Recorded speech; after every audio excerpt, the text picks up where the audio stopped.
thinker who thinks the thoughts that changes the things that shape my life.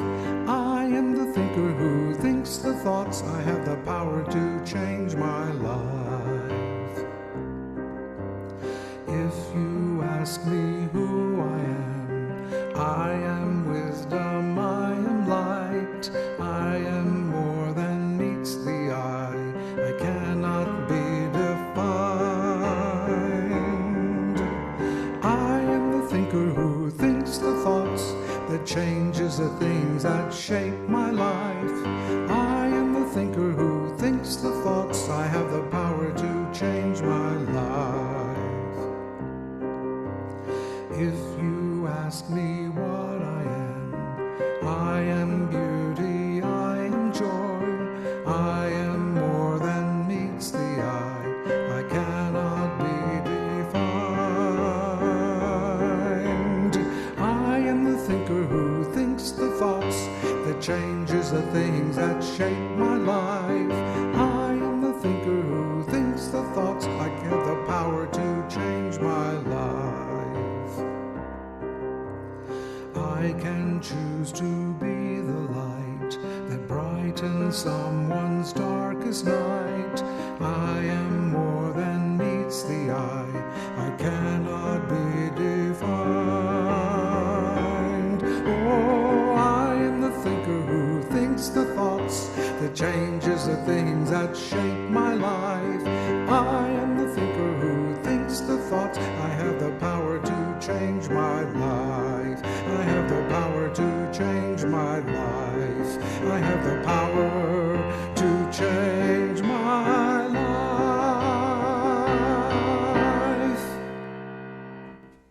So good Sunday morning. Happy Easter. Welcome to Unity of Flagstaff. I am Reverend Penny, honey. It is our joy to be with you today, even though we may not be together. We are together and we're connected in spirit, and that's what we know about that. So happy Easter. We're grateful that you're tuning in to our YouTube channel here at Unity of Flagstaff. We like to remind you, of course, that we believe that God is just too big to fit into religion, and that all are welcome here. So we're grateful you're taking this time today. Be sure and check out what's going on with the ministry at www.unityofflagstaff.org. And of course, you can see all of our previous messages here on our YouTube channel at youtube.unityofflagstaff.org. Again, welcome and happy Easter. I am Reverend Penny Honey. We're grateful to have you with us.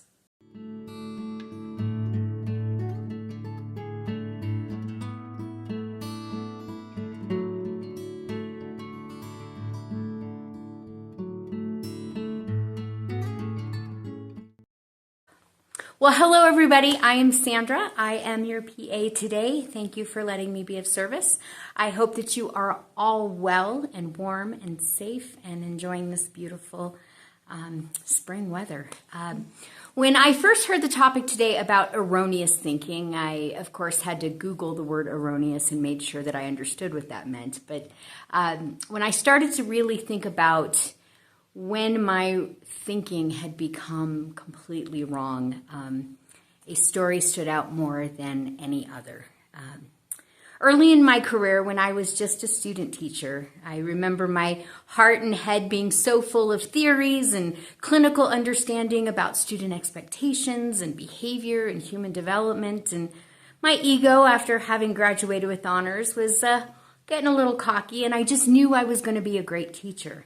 I had an overflowing mental file cabinet of activities and songs, lessons, centers, and tools in my toolbox. I was ready. Then on my first day, I met Daniel. When I excitedly greeted him at the door, offering him a hug, a handshake, or a high five, Daniel just growled at me and threw his lunchbox on the floor at my feet. You see, Daniel's favorite word was no, and he used it nearly any time a child or teacher would speak to him. During center time, instead of asking for what he needed or wanted, on the good days, Daniel would screech it at the top of his lungs, and on the difficult days, he'd just grab it right out of the children's hands and shove them out of the way to get where he wanted. During circle time, when all of the other students came to the carpet and sat quietly on the rug, Daniel would run around the back and dump out all the buckets of the toys that we had just cleaned up. While outside, when the bell rang and it was time to go inside, it would often create an explosive tantrum, which often ended with Daniel having to be carried into the classroom and 15 minutes of screaming once he got inside.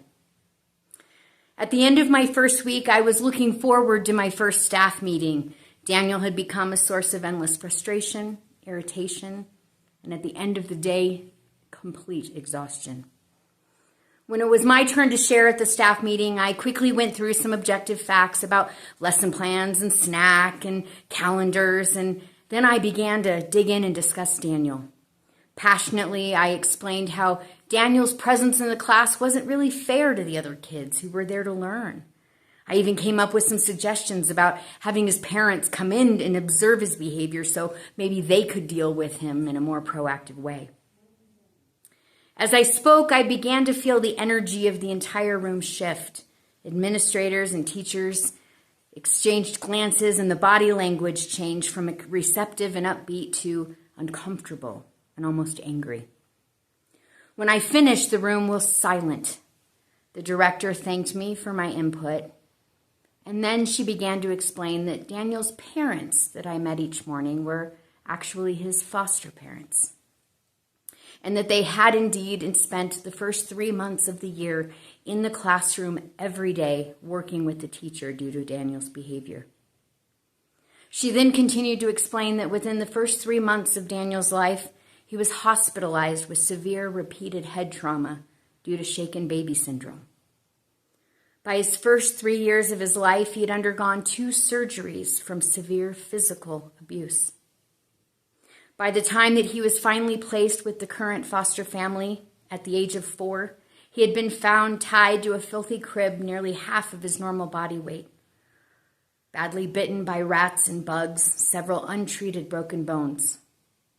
He was nonverbal and would scream when anyone tried to hold him. He was not expected to ever be able to talk nor make any normal developmental milestones, and was never expected to be anything but permanently intellectually and emotionally disabled. She continued to explain that in the last 6 months, Daniel had made such progress that he was finally able to be in the classroom independently and was beginning to reach milestones that were previously thought impossible. My entire world changed at that staff meeting. After hearing the horrific trauma, abuse, and neglect Daniel had suffered, tears poured out of my eyes. Echoes of my own ignorant judgment of Daniel was now replaced with embarrassment. And I understood that this energy in the room was not anger at Daniel, but a unified mama bear protection of this little boy. Annette Barreau, educational and motivational speaker, is quoted as saying, 9 times out of 10, the story behind the behavior won't make you angry, but it will break your heart. Without knowing Daniel's story, my adverse reaction to his behavior felt justified and warranted. I saw Daniel as a thorn in my side, both energetically and professionally. But once I knew the truth and I understood that this little man being in a classroom on his own, walking, talking, no longer running out of the classroom towards the street, no longer attacking anyone that would come close to him, I was able to see the strength, the victory, and the resiliency. Love and compassion immediately replaced my irritation and frustration. How often do we jump to judgment, disdain, anger, and even hatred of another person's behavior without ever knowing their story? How often do our own erroneous thoughts we have about others cloud the love and compassion that we should have for them? How often do erroneous thoughts about ourselves hold us back? The unreasonable expectations that we hold ourselves to, our perceived faults, our failures, our shortcomings. How often do these negative thoughts get in the way of giving ourselves unconditional love? Eleanor Roosevelt was quoted as saying, "The giving of love is an education within itself." My own formal education filled my head with facts and theories, but Daniel gave me an education more valuable than any degree. It was an education not for my head, but for my heart. Because this child taught me to understand that we all have stories that shape our behavior. Daniel taught me to love all people, especially those whose behaviors are the most challenging, because usually those are the ones that need it the most. Thank you for letting me share tonight. Namaste. So won't you join me in reciting the unity principle number 1? God is all there is and present everywhere. This is the force of love and wisdom that underlies all existence. And the short version, God is.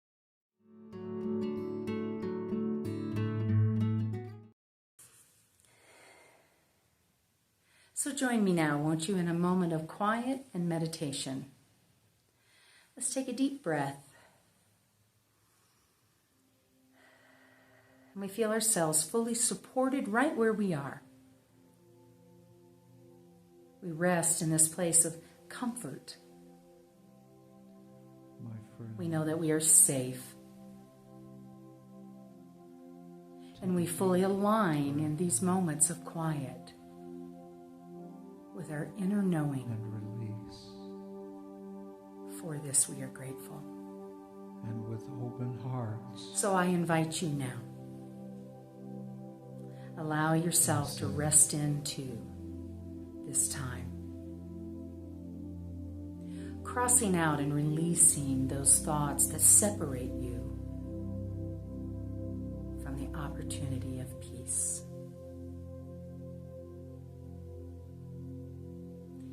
And we breathe.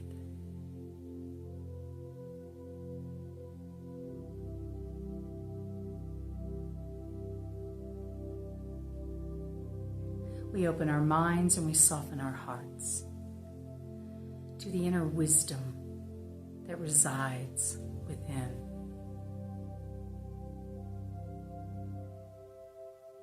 We call forth our knowing and we stand present to our highest potential. We deny the power of any noise that separates us and moves us away from this knowing of our divine nature. And we breathe.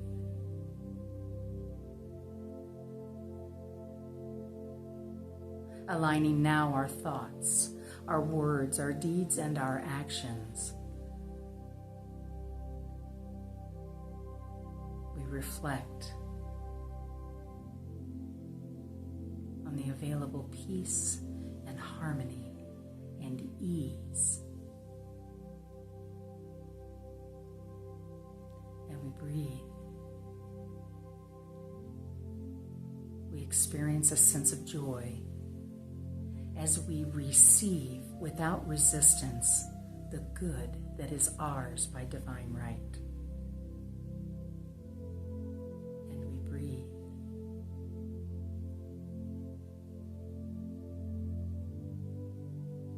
We move into this time with great anticipation of the good, of the glory, and of the peace.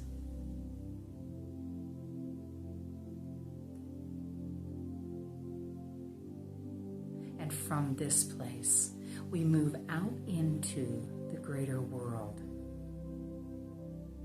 We see this knowing and this discernment enfolding our planet. And we hear and find peace for all those. And we say thank you for this connection and this knowing. We are grateful. We rest now, holding light, knowing good, and giving thanks.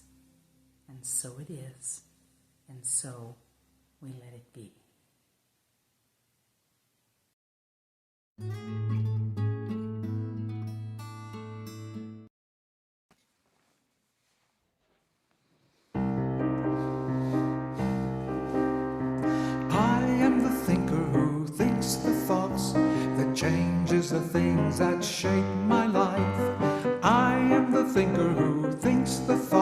have the power to change my life.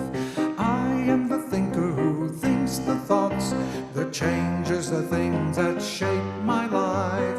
I am the thinker who thinks the thoughts. I have the power to change my life.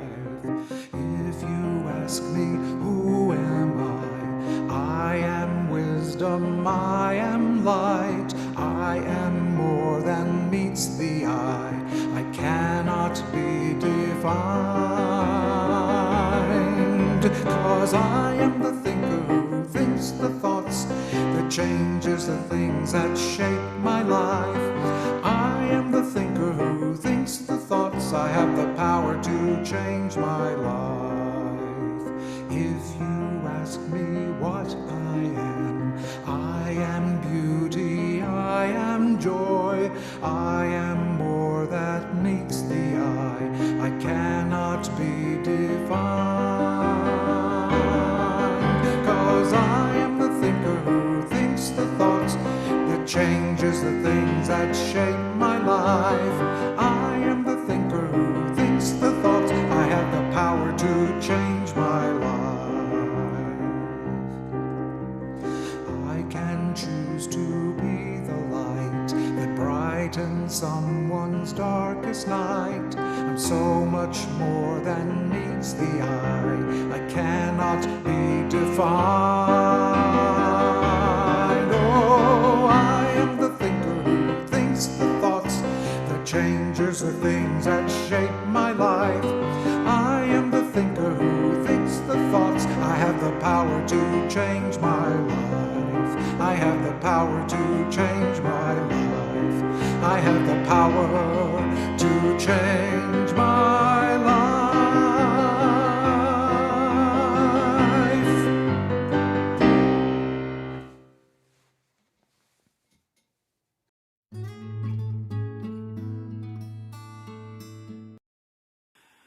So again, thank you for being with us. We're grateful to have you checking in here at our YouTube channel. I want to thank Wiley Beveridge for the music today. Thank you, Wiley. You know, it's extra effort when we have to switch from thinking it's going to be live to YouTube video. So, Wiley, thank you for that extra effort. Same with Marcia, Sandra, and of course, Miss Trina Getz. Trina pulled all of these slides, all of this music together and made this video happen. So thank you, Trina. Despite the forecast, live like it's spring, said Lily Pulitzer. I thought that was pretty appropriate for our snow day here at Unity of Flagstaff. The classic writer Mary Rowland wrote this: as the warm rays of the sun are stirring all nature to life, so the inspiration of the Easter season is arousing in us a desire to push up and out of present limitations to a sweeter, stronger expression of ourselves. Cracking the Easter story. You know, Easter is a time to awaken to a new consciousness in life.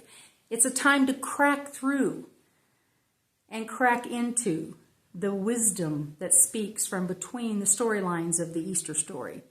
And it's a big story, isn't it?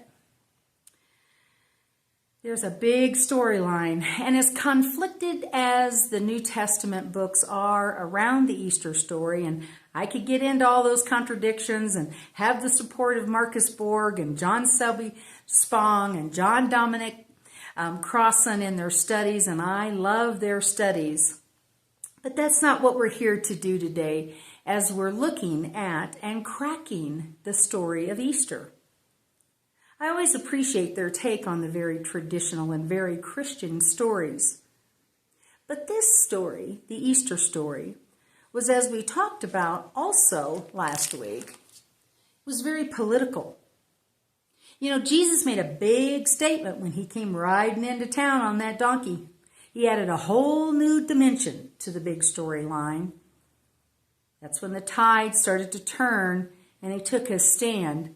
He went riding into town on a donkey while on the opposite side of town, Pilate was rolling into town, bullying and intimidating mostly the Jewish population. Because every time there was a Jewish holiday or a celebration, Pilate would ride in just to remind the people in Jerusalem that he was a military leader, that he was Roman, and he was in charge. And by his generosity, and only the generosity of the Roman Empire, were they allowed to be there to worship as they chose. And we talked about Jerusalem being that bustling town and how the Jewish leaders had cut deals with the Romans to make it possible for them to live in what appeared to be somewhat community. And the Easter story takes us through deceit and deception. How about that Judas guy, right? Amazing what people will do for a little bit of gold and what they perceive as power. And there were some really big aha moments in this storyline, the Easter story, for the disciples and the followers of Jesus, as they discovered that they may have missed a lot of what Jesus was teaching. This example, this man, being fully human and fully divine. As Paul denies and Thomas demands through his doubt to touch the wounds of Jesus. Yes, there's a big storyline here. Power, politics, dissent, trust, faith, fear. And finally, punishment, ending in death. For a crime that Pilate wouldn't even accuse Jesus of. He just couldn't find what Jesus was guilty of. So he tossed him back to Herod, as we know the story goes. Pilate didn't know what to do with Jesus. He didn't think that Jesus had done anything wrong. But Herod was pleased that Jesus had been arrested and questioned him, as the storyline goes. And Jesus just said nothing. So Herod made fun of him, and Herod's guys beat him up. And, Herod had been tracking Jesus since he heard of Jesus' birth. And there was that scuttle about him being the Son of God. In fact, Herod was even planning to make the Magi tell him where the Christ child was. And when Herod heard that the Magi had changed its mind and the direction and was taking up in the support of the baby Jesus, he was pretty unhappy about that. So he grew angry and he just tried to kill the infant Messiah by killing all the young children, as the story goes in the area. It was an event known as the Massacre of the Innocents. That Herod, he's a bad guy and really not capable of not getting his way. This guy, Jesus, teaching people that they're divine in nature, that the work of the Father can be done through them. The Father, as we in metaphysics, God being the absolute. Just like him, just like Jesus, that power resides within people. Pah! Herod thought. That didn't fly with this Jewish king. Jesus was a threat. Not just because the message that he was teaching of to love God with all your heart, to love your neighbor as yourself, but that message was taking hold. People were finding out that they weren't necessarily born into sin, that they weren't worthless beings and less than Romans. Jesus tipping over tables in the temple, protesting the money changing deals being made instead of worship.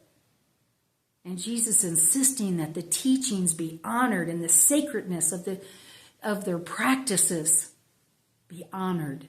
Who did Jesus think he was, planting these crazy ideas in people's minds? You ever run into someone or a condition in your life that is directly resistant to what you're trying to get done? That's what Jesus was running into. Someone that wants to push your buttons. You don't have any, I'll loan you some of mine. And everything that this individual may stand for is like fingernails to a chalkboard to you. And have you ever then reached the point that there was no reason to argue? Because you knew. Well, this is where Jesus was. Herod was wholly devoted to his own interests. At his worst, he was willing to sacrifice others to attain and maintain power. Our ego does this to us sometimes, doesn't it? Maybe more often than we wish. We're hanging on to our ideas, and what we want takes precedence over kindness or connection. Jesus, in contrast to Herod, was wholly devoted to God, to Spirit, and to the rest of the human beings. As he, like we like to say in metaphysics, he set the example, not the exception, of what was possible for a fully human to be fully divine. What it looked like to own that you are a child of God. Inherent, as we say in unity, inherent his divine right to be the light that he was intended to be. And he wasn't afraid to share that knowledge with the people around him. And Herod didn't like it. A lot of the leaders didn't like it, Jewish and Roman alike. And yes, the religious telling of this story indicates that Jesus died for our sins, that we may have eternal life. But perhaps, just perhaps, as we think about this life and this storyline, perhaps instead of dying for our sins, perhaps Jesus demonstrated the dying of our sins. Perhaps this is what was intended in his teachings. Once he got very clear about his knowing, he set the example of knowing your divinity and being without sin was being not separated from that divinity. It could have been that. Would it make a difference in your life if you remembered that you were born of the original blessing and not the original sin? Jesus had come to that point. When we align our higher self, the dying of our sins is inevitable. We will see our light. We will share our light. So shall we shine. So we remember that in the crossing out of our erroneous thoughts, which is how we define in metaphysics crucifixion, the crossing out of our erroneous thoughts, uninfluenced by power, by money, by greed, he taught love. He released his concern of being human and his erroneous thoughts, and he taught love. Now, the fact that the storyline does not seem to go so well for Jesus until we get to the very, very end, that makes it a little bit of a hard sell, doesn't it? This moving through and standing in your knowing and teaching love. What seemed to be pretty aligned with actual events that could take place in that day and age, which was crucifixion, in this case was inevitable. Something definitely happened there in this story of Easter. Not an easy way to learn that love conquers all. But let's face it, when the hero dies, it isn't such a bonus for the hero, is it? But consider that we have seen Romans come and go, their power. We will always see people like Herod in this world, and his type are still around. But let me mention a few other names like Jesus and Muhammad and Buddha and Abdu'l-Baha and Gandhi and Mandela and Martin Luther King. They all taught love. And we're still talking about them too.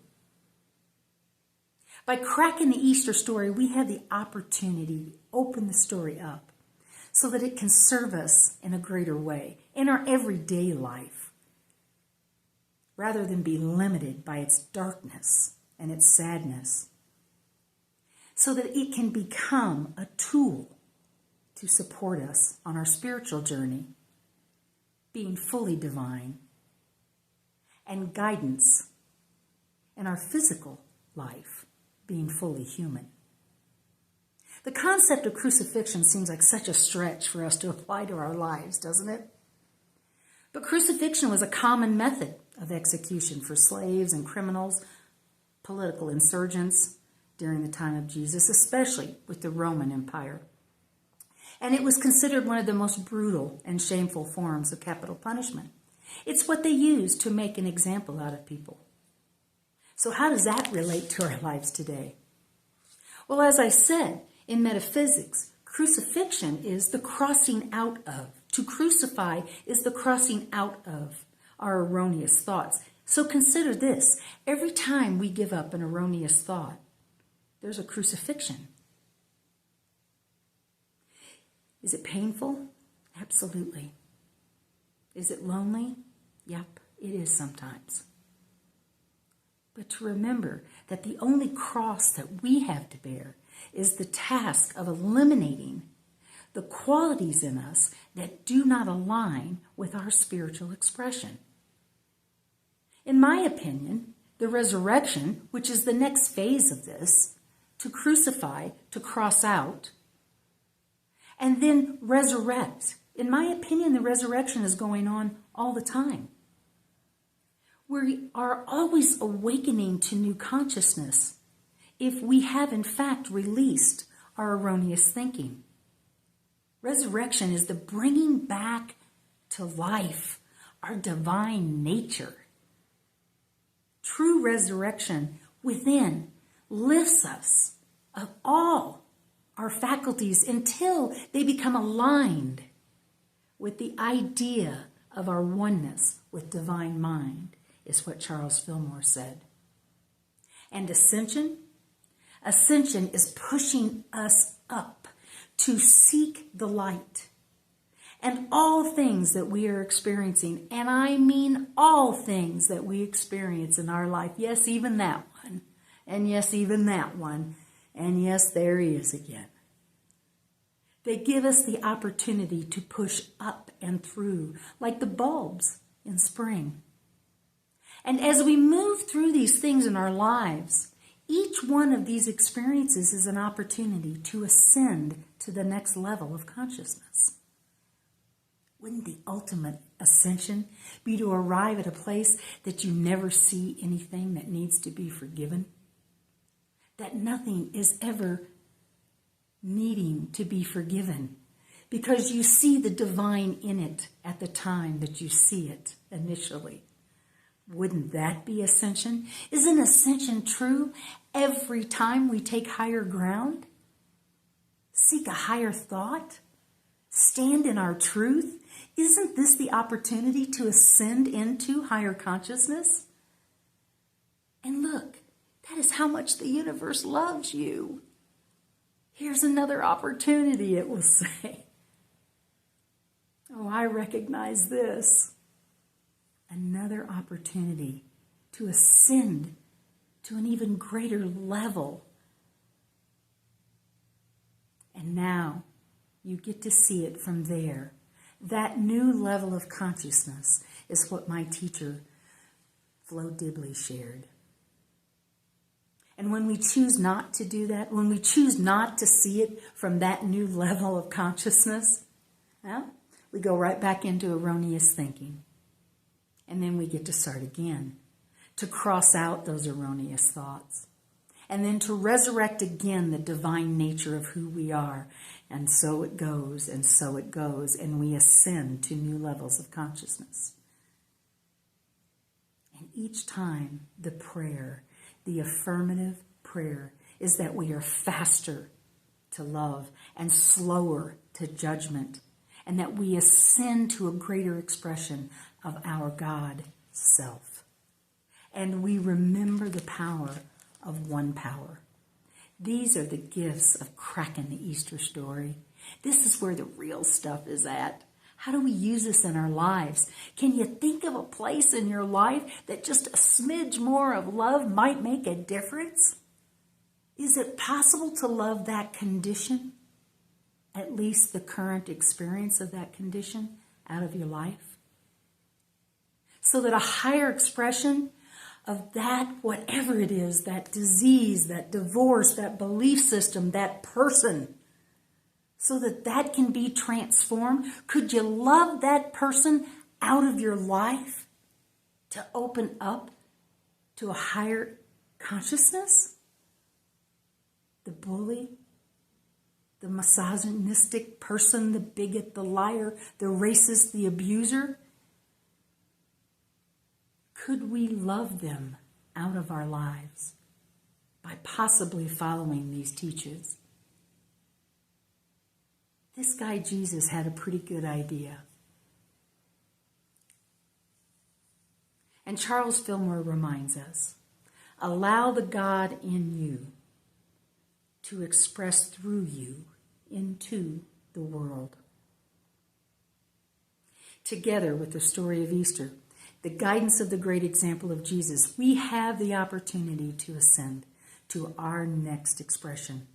The world will be blessed as we unpack and as we crack the story of Easter and use these elements in our everyday lives. When we clean up our erroneous thinking, you are the thinker, and then bring back to life the expression of our divine nature, next level awareness, and that is the gift we will bring to the world as we ascend into our greater expressions. Happy Easter, my friends. Be blessed. Thank you. Namaste.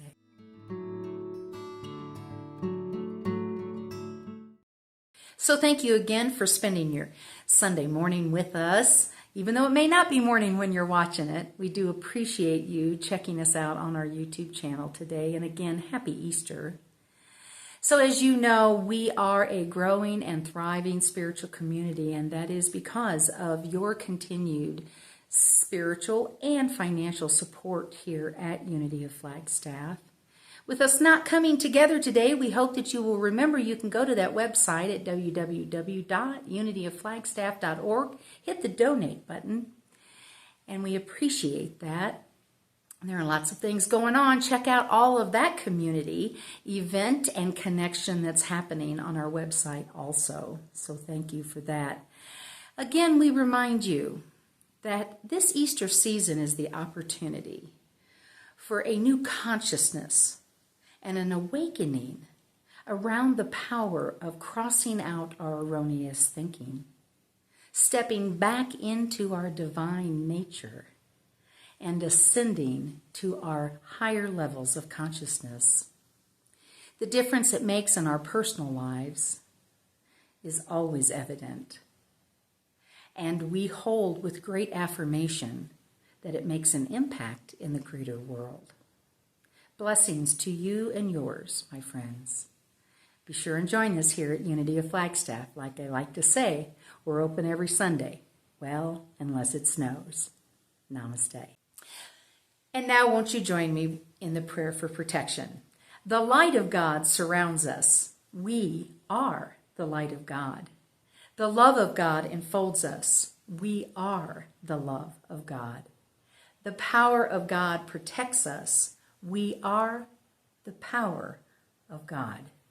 The presence of God watches over us. We are the presence of God. Wherever we are, God is, and all is well. Namaste, my friends. So thank you again for being with us today. We appreciate it. Be sure and share this video if you would. We love your comments. Do that over there in the comments section. And next week, Be sure and join us. We plan on being here in the sanctuary. It is spring after all, even at 7,200 feet, right? So be sure and join us 10:30 a.m. And if you can't be here with us, of course, check us out here on the YouTube channel, youtube.unityofflagstaff.org.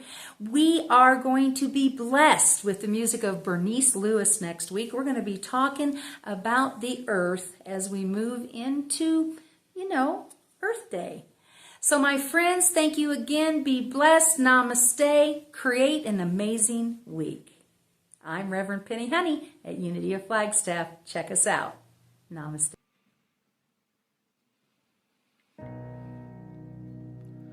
One power, one God, one power, one God. I surrender, I let go, I surrender, I let go. One power, one God, one power, one God. I surrender,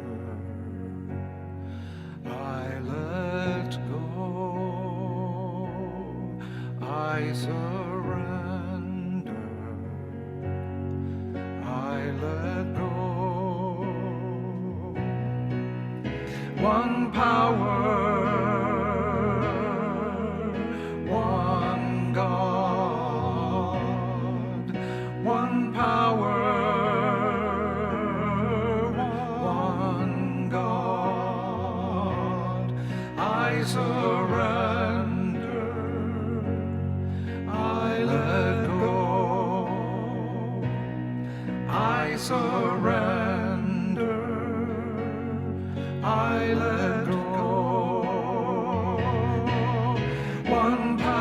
I let go. One power, one God, one power, one God. I surrender, I let go, I surrender, I let go. One power, one God,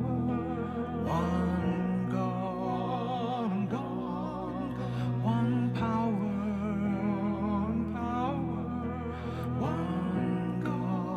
one God. I surrender, I let go, I surrender.